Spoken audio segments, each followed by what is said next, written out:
आप प्रश्न कर रहे हैं कि स्वामी जी, मनुष्य दुखों से मुक्ति पाए, इसका कोई उपाय बताइए। जरा ध्यान से सुनना। आज तक आपने जितने भी संतों को सुना होगा, सारे संत कहते हैं कि पिक्चर मत देखना। और मैं आपसे कह रहा हूं, अगर आपने दुखों से मुक्त होना है तो आज से पिक्चर देखनी शुरू करना। यानी पिक्चर देख के आपका मनोरंजन होगा, ऐसा नहीं है। आप यहां से सत्संग से जाते ही आपको बहुत इमोशनल पिक्चर देखना है, और पिक्चर देखते देखते वो आप जब उसके साथ जुड़ जाओ ना, जब बिल्कुल जुड़ जाओ, तो आप देखना आप रोना शुरू कर देंगे। आपने रोना शुरू कर दिया, फिर मेरे को याद करना, क्या इस पिक्चर ने आपको कुछ दिया? आपने उसके साथ अटैच हो गए और रोना शुरू कर दिया, और अगले सीन पर आपने हंसना शुरू कर दिया। क्या पिक्चर ने कुछ लिया दिया? नहीं, कुछ भी नहीं लिया दिया, आप उसके साथ अटैच हो गए थे।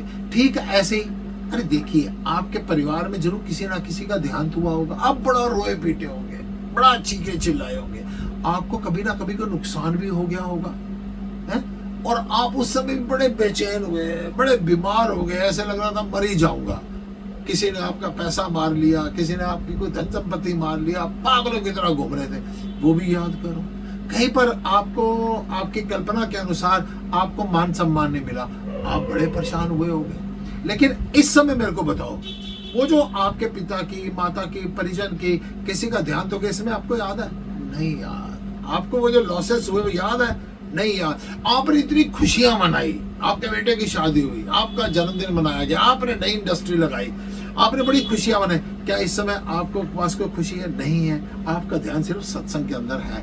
ठीक इसी प्रकार से ये जीवन एक पिक्चर है। जब आप इमोशनली किसी के साथ जुड़ जाते हैं तो आपके दुख का कारण बन जाता है। और जैसे ही आप अपने इमोशंस पर काबू कर लेते हैं और सिर्फ एक पिक्चर में आर्टिस्ट की तरह, एक हीरो हीरोइन कभी शूटिंग देखने जाइए, वो दोनों एक दूसरे के गले मिल रहे होंगे, एक दूसरे के साथ आलिंगन कर रहे होंगे, और जैसे वो एक क्लिप वाला होता है, फट्टी मारी, ओके, वो एकदम एक दूसरे से हट जाते हैं। ठीक इसी प्रकार से आप तो देखते हैं ना, पिक्चर में कितना अच्छा रोल कर रहे हैं, लेकिन उनका आपसी संबंध नहीं होता। ठीक जीवन के अंदर भी किसी का किसी के साथ कोई संबंध नहीं, सब यहाँ पर रोल प्ले करने के लिए आए हैं। इमोशनली किसी के साथ अटैच होने की जरूरत नहीं, आप पूरा रोल कीजिए। आप अगर किसी की पत्नी है तो पूरा रोल कीजिए पति वाला, किसी की माँ है तो पूरा रोल कीजिए माँ वाला, किसी की बेटी है तो परफेक्ट बेटी कि, यानी एक ऐसे लगे कि आदर्श पत्नी, आदर्श पुत्री, आदर्श माँ का रोल कीजिए। और फिर देखना धीरे धीरे धीरे धीरे आप सारे दुखों से मुक्त हो जाएंगे। किसी के साथ जुड़ना नहीं है। एक और टेक्स्ट बता देता हूँ, आप शांति से बैठ जाइए। जो जो आपके जीवन में, प्रीवियस में, पास्ट में, अतीत में कोई घटनाएं घटी है ना बड़े दुख की, उनको याद कीजिए, और अच्छी तरह याद कीजिए, और अच्छी तरह याद कीजिए। जब आप अच्छी तरीके से उन घटनाओं को याद कर लेते हैं, और फिर उस घटना को याद करते करते जब जैसे ही घबराने लगे ना, मेरे को याद कर लेना, वापस अपने आप को अपने स्वरूप पे ले आना। इतना सावधान रहना कि ये ना हो उस दुख की बाढ़ में बह जाओ।